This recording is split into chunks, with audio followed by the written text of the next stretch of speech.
Sveiki visi gimę po jaučio ženklu. Pasižiūrėkime periodą nuo kovo 24 iki kovo 30. Kas jūsų laukia tą savaitę. Savaitės perspektyvos, ko vengti ir patarimas jums.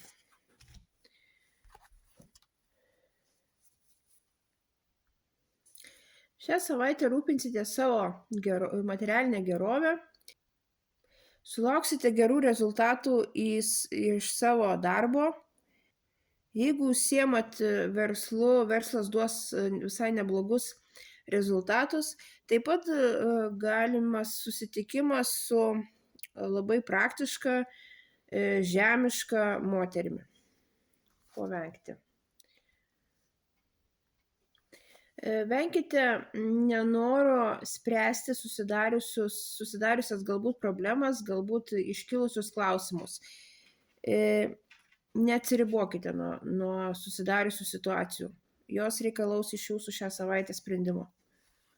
Ir patarimas jums. Veikite, tam turėsit pakankamai energijos, pakankamai kūrybiškumo, galbūt padės jums toks ugningas, labai kūrybiškas vyras išspręsti jūsų problemas, bet tiesiog veikite, o nebūkite sąstingio būsenoje.